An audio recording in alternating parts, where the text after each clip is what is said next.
It is 10:45 and we've still got people joining, so I will try to watch my screen to let additional people in who come as I get Janet introduced and we get started with things. So welcome to the Reclaim Origin Story Activity Room. I'm Judy Jurdy. My pronouns are she and her, and I am a Reclaim volunteer and supporter.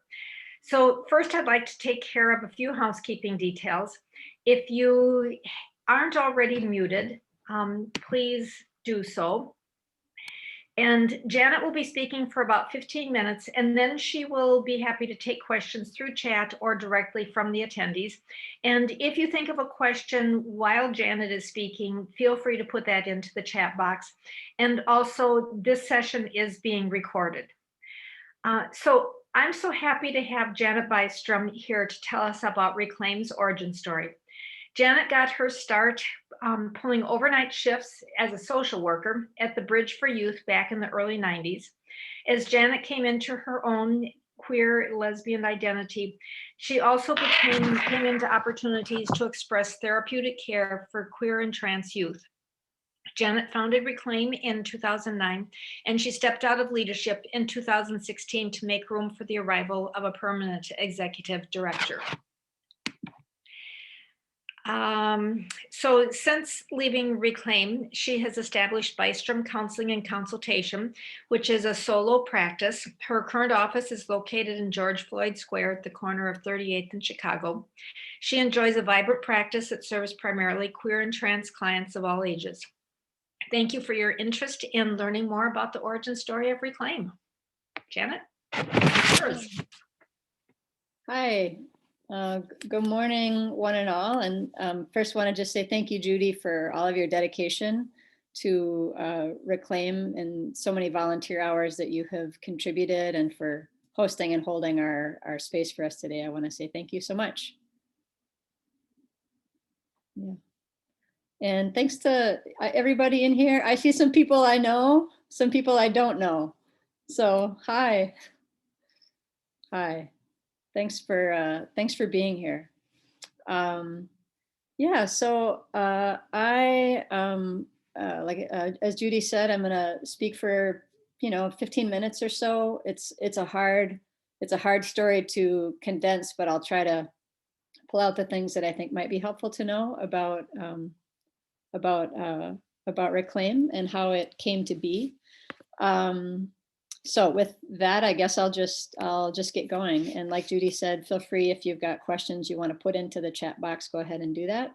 I'll take them if they're kind of timely, and otherwise we'll open up the space at the end for just some more informal conversation. So yeah, so I think I'll trace back the origin story for Reclaim. In some ways it comes certainly not just through me, but I'll tell my intersection with that, which was that I had been working at Face to Face, which is a youth serving organization on the East Side in St. Paul. And I'd been working there, well, I started in 1997.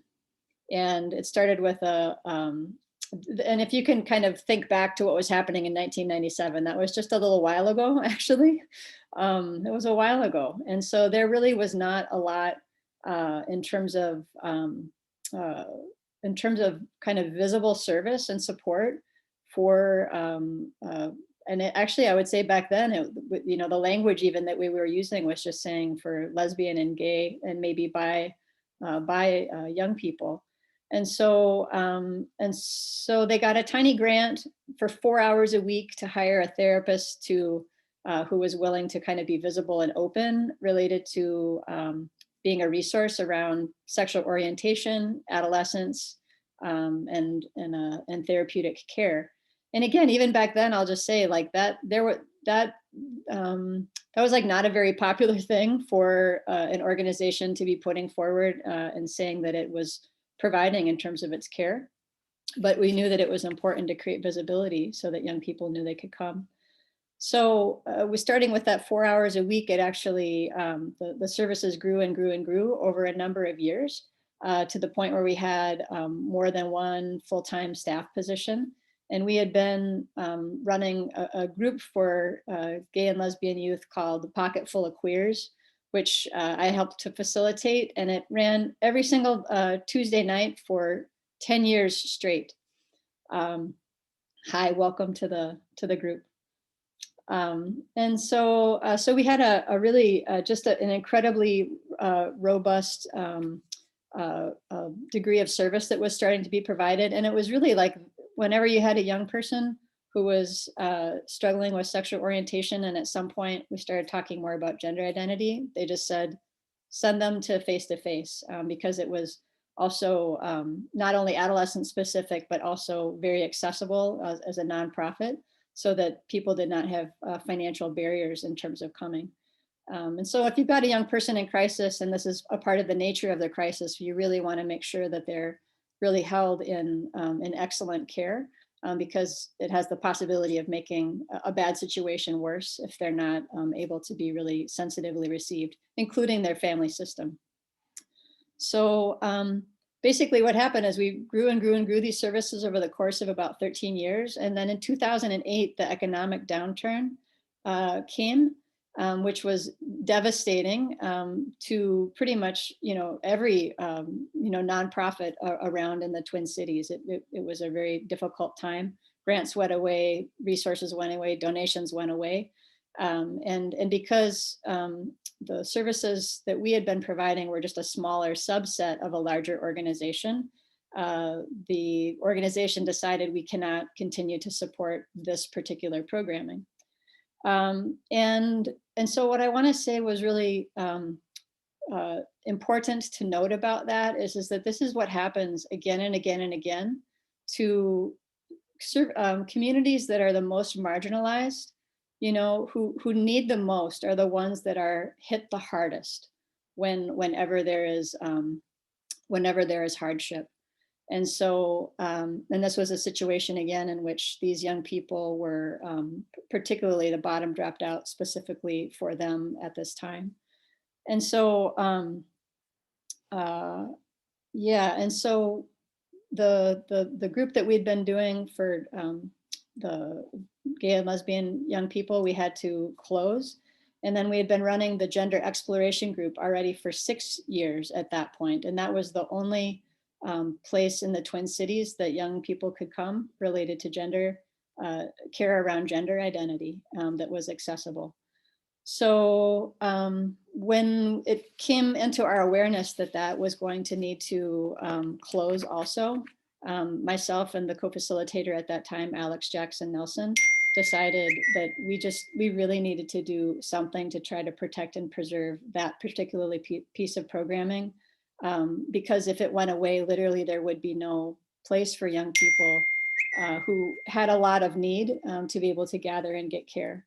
So then this is kind of getting into the beginning parts, is that Alex Jackson Nelson and I went out and had a drink after one of the groups, and we sat down together and just said, if we don't do something, this group will go away. And so we literally pulled out a cocktail napkin and sat down and scrawled out plan A, plan B, plan C.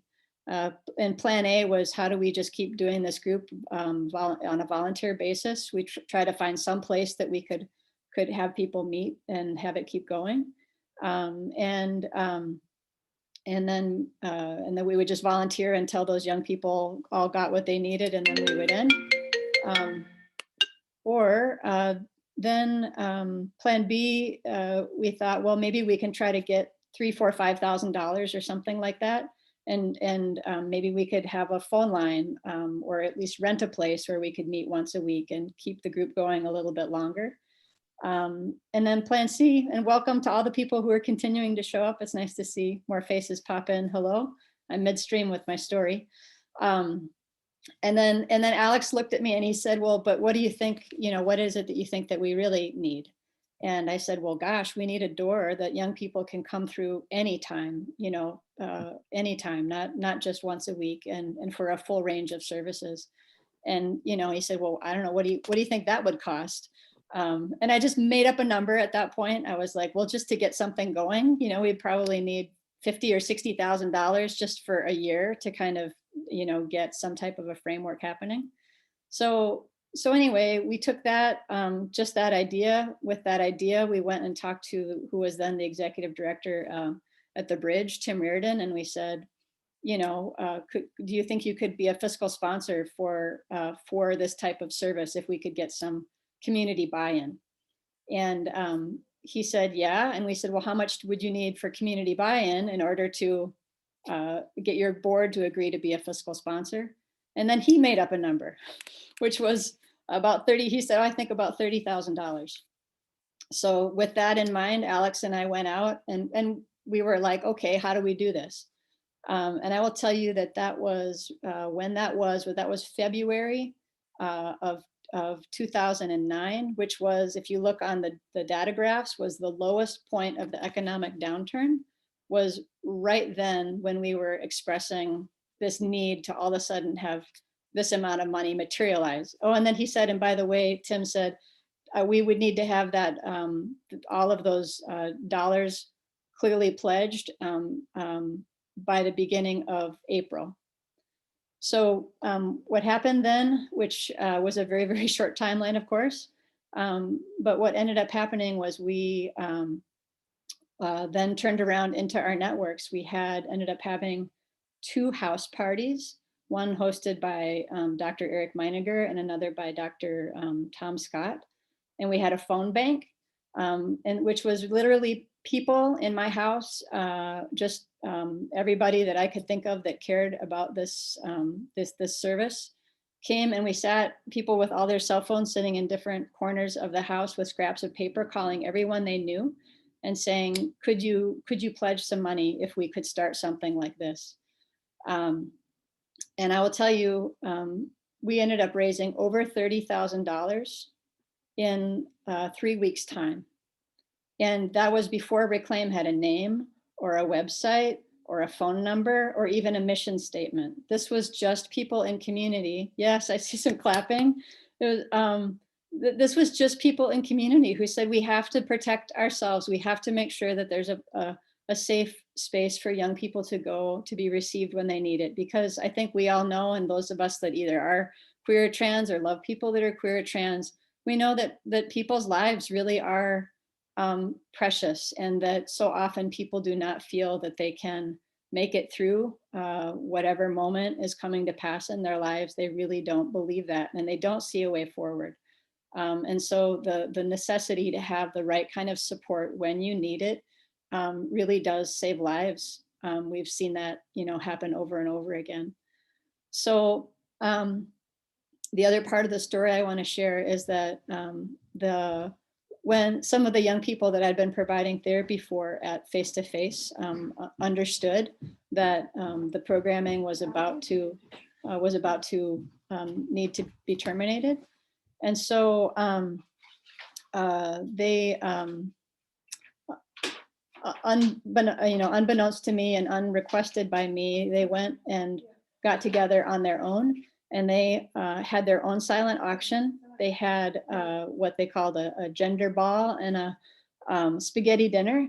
And one of the young people came to me and handed me a check for almost $2,000 and said, we don't know if this money will do anything to help preserve the services at Face to Face. But even if they can't, we want to give this to you because maybe it can do something for the people who come after us. So these were the young people whose lives were being, so terribly impacted, who were rising up together and organizing in this way. And so I just had this really profound experience of being so supported and cared for by a community that I felt like entrusted with this necessity to try to create this vision, which is what has now become Reclaim. So, and let me just say, I want to say a few other things.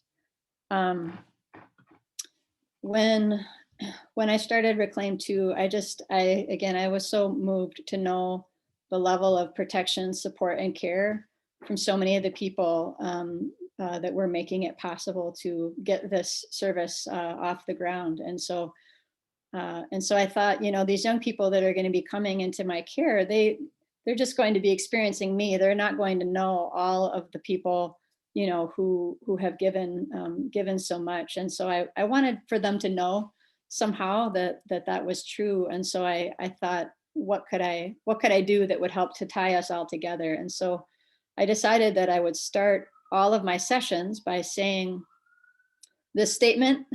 I see, Catherine, you know what I'm going to say, but yeah, this one statement that I said at the beginning of every single one of my sessions with every single client that I met with as I worked at Reclaim. So what I said is that many people you do not know and may never meet have given generously of themselves to make this support possible. They want you to know that you're beautiful just as you are, and that your contribution to this world is both necessary and unique. So if you're ever feeling alone or unloved, please remember this. So yeah, so that, I've said that statement. I cannot tell you how many times. I feel it every time I say it. I mean it every time I say it. And I believe that many young people who have heard that, not just one, but many, many, many times, have been impacted by it as well. And then I'll say just a few things here about what I think is exceptionally important about what Reclaim does in community. The first thing is the level of accessibility that it offers. And so most specifically, there are four things that I think about that are so important. One is that it's adolescent, young adult focused. There's something about, kind of that orientation of the organization that I think makes it especially friendly and welcoming to young people who often feel, I think like people miss the boat with them quite a lot. So there's some specific things that we know about how to relate to young people in particular that I think helps them feel respected and cared for. The second part has to do with the accessible financial arrangements that we can make with people. It's because of the contributions and the donations and the grants that come that we're able to make sure that no one is turned away due to inability to pay. So many of the young people at Reclaim are unstably housed, have very difficult living situations, sometimes with their families that make it difficult to talk about money and insurance and all of these kinds of things. They need a safe place to land so that they can get the support to be able to have those conversations. As we all know, people have massive deductibles that essentially make it so that you have insurance, but your care is unaffordable. So we really try to remove those barriers so that young people can come when they need it. Again, like it's great if help is there, but if you can't access it, doesn't make any difference. And we really are orienting toward making sure that the people who have the least have actually the most access when they come to Reclaim. The other part I think has to do certainly with just gender identity and sexual orientation and a place that just at a foundational level can receive and celebrate and just know how to work with people regardless of what is coming in with that, in addition to the other mental health and other types of stress and distress that they're experiencing, that we have the therapists that have the understanding how to hold the complexity of all of those things simultaneously. And then the final part has to do, I think, just around the cultural accessibility, which is also a very, very important thing, which leads me to the next part that I want to talk about, which is that Reclaim has a very high sensitivity to being able to address the significant disparities, which was a big part of what my concern was when I was founding Reclaim. We've got a high level of need with youth of color in particular, and we've got very, very few practitioners of color. And that disparity is incredibly distressing. It's all of those disparities that have created so much of the racial and social unrest here in the Twin Cities. This is an awful place to live if you're a person of color, and especially if you're a queer or trans person of color. This is an awful place to live. So it's really important, I think, in the structure and the intention of the organization itself, that there is a real care to address those disparities in a head-on way. And that has to do both with creating accessibility for how people come through the front door, but then also trying to support the professional development of therapists of color and queer and trans therapists themselves, so that they can also, the person coming in the front door can speak to someone that might look like them or share more layers of their experience. And those parts are also very important for a person's experience of feeling safe enough to start to heal and share and disclose more of what they might have been carrying. So the last thing I want to say is just that, you know, there's something very important, I think, about because of the experiences of historical trauma where queer and trans people have been outside of their own care for so long.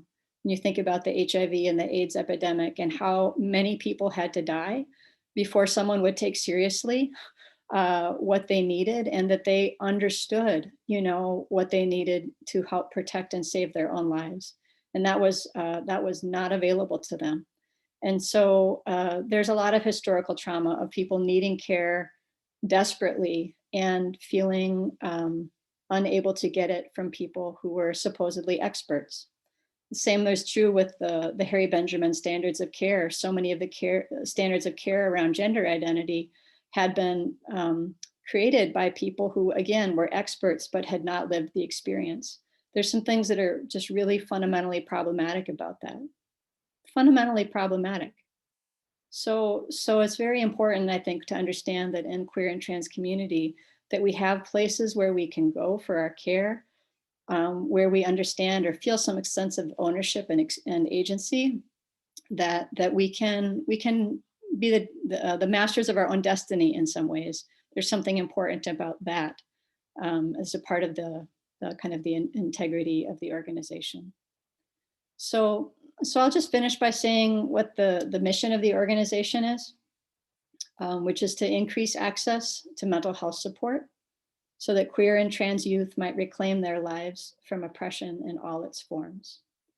And my original hope and my what do I want to say? My belief today is that Reclaim will continue to really wrestle with and be challenged by that mission.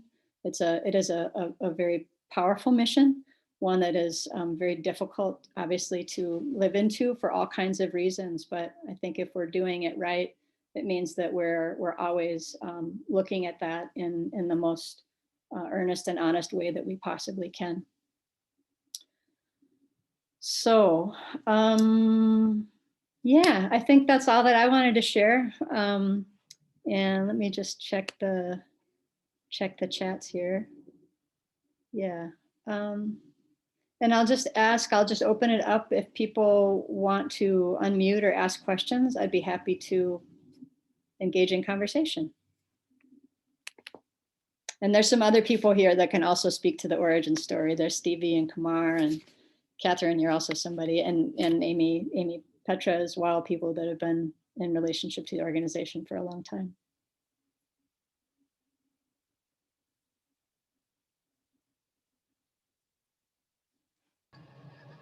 Good morning, everyone. Hi, Janet. Good morning, Kumar. I love you a great deal. And I love you too. First thing I want to do is just to thank you and to thank everyone who's present here. I know that this is a very different way for us to hold this event. And I really just want to give my gratitude to everyone at Reclaim, all the volunteers, everyone who made this possible, because this is a very difficult year because of COVID-19. And reclaiming togetherness is such a perfect theme. I got up this morning, I did my meditation and ritual with it on my mind, that I want people to be able to feel the love.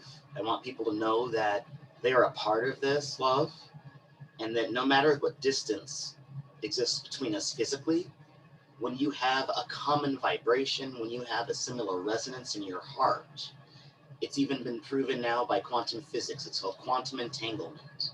When two particles are separated by insane amounts of distance. What happens to one happens to the other, as if it was done to both. And even though we're not physically here with one another, I want you all to know that it means a lot to me that you took the time today to be a part of this. And I just want to thank you and let you know that I love you. And I want to let everybody from Reclaim know that I love them. And that this is huge. And this is a continuation of our commitment to one another and to our community and to everyone who can be positively impacted from this marvelous movement of reclaiming yourselves and your lives from oppression in all of its forms and increasing access to mental health for everyone. All right, thank you. That's what I wanted to say. Thanks, Kumar. I am seeing a few questions too here in the chat boxes as well too. So if I want to take a couple of them and then we can have a little more dialogue. Judy, did you have the question about when did training health professionals? Was that Judy? Do you want to say what your question is there?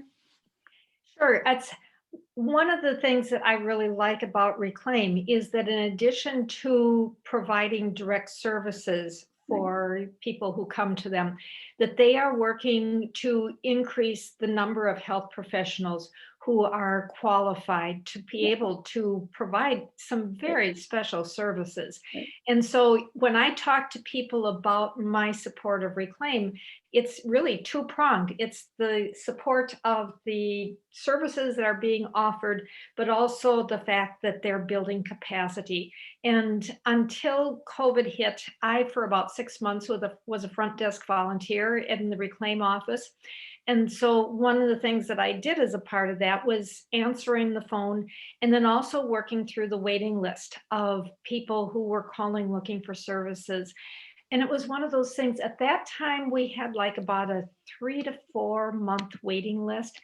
But it was just, knowing I am a retired nurse, that when somebody makes the decision that they're ready to start in getting care, and they, take that step of reaching out and then to find out that it's going to be another wait before they can get those services, that just broke my heart. So when did training become a part of the Reclaim mission? Yeah, well, ever since the beginning, I would say, and then just I'll try to be brief. Ever since the beginning, we, some of it was, I would say, functionally, we needed interns because that was one way that we could both train and also have additional resource when we were still a very, very small organization and did not have the capacity to hire and pay people.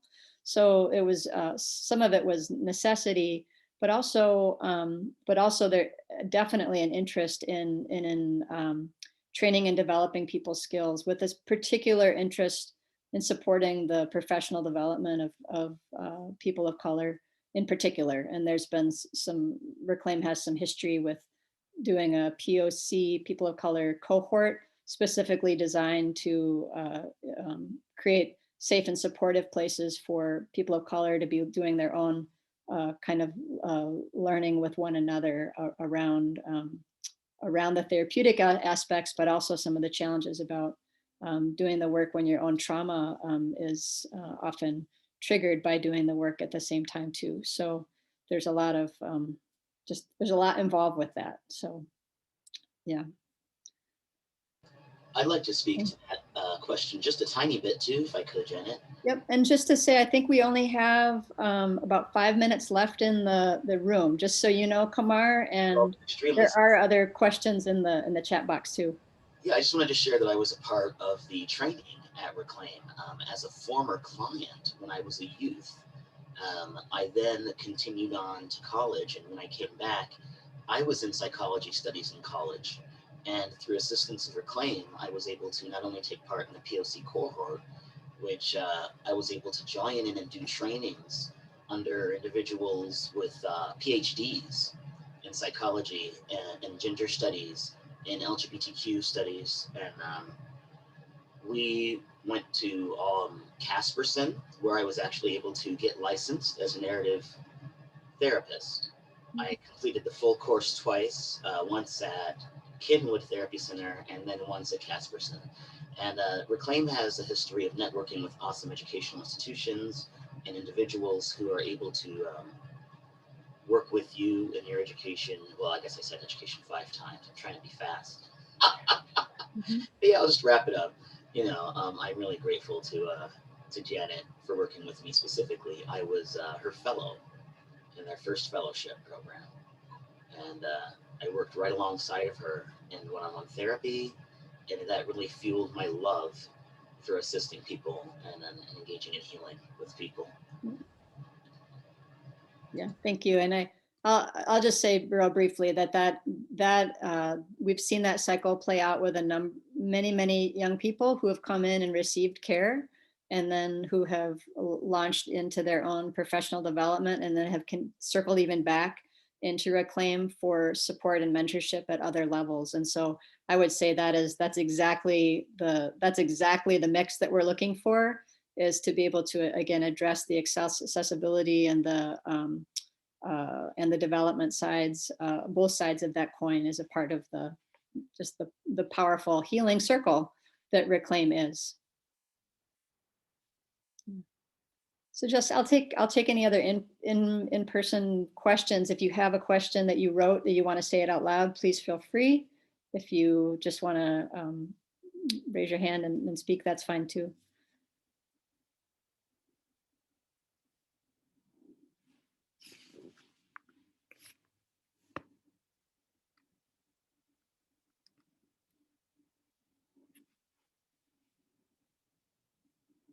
Anybody else? Janet, there was a question that asked about how many youth are involved at Reclaim in a month or a year. Yeah, that's a good question. I'm trying to remember what the current statistics are. I don't know what the exact number is right now, but I wouldn't be surprised if they end up dropping information about that into the program. Yeah, what I can say, I know it's a lot right now. But I remember when I started working, I would get about 1 call a week for interest in having a new person wanting to initiate care, just because again Reclaim was beginning and people didn't even know that it existed. And now I think it's quite common to get 2 and 3 phone calls a day. And I know that the waiting list, and I think they're not carrying a wait list right now, just out of some change of some different structural things there. But I mean, I think it was up into 50, 60, 70, 80 people, which again, just shows that there's a great disparity between the level of need in our community and the ability that we have to be able to meet it and receive people when they are needing it, which is, as Judy said, is so important. So. Yeah, I see a hand there. June? I had 2 questions and I would appreciate an answer. You said that Minneapolis is an awful place to live. So what do you tell your clients? Do they need to move to a better place? And if so, where is a better place? The second question is, are you aware of the Program in Human Sexuality's National Center for Gender Spectrum Health? Yes. And I would say, when I say Minneapolis is an awful place to live, what I'm speaking to in particular has to do with the disparities for people of color when that comes to economics and education and safety and access to care. So that's specifically what I'm speaking to, is to the level of disparity that we experience here. So that is a reality again, where I think they talk about people that live in the far South experience similar disparities to what we do right here in Minneapolis. And that just means again, that there are some people that are experiencing a tremendous amount of hardship. And so I think communities where there is less disparity is probably a better experience for people across the board. But I think there's a reason why there was such unrest here and the uprising in the Twin Cities. that's the visible reflection of those things. And yes, I'm aware of the services that are available through the program in human sexuality through the University of Minnesota. I think that's what you're referring to. Yep, it's been around a long time, a long time. And a lot of the work that they have done has certainly trickled out and left a number of really good providers in our community. A lot of people have come to the Twin Cities because of the care that has been provided there. Did that answer your question specifically enough, June?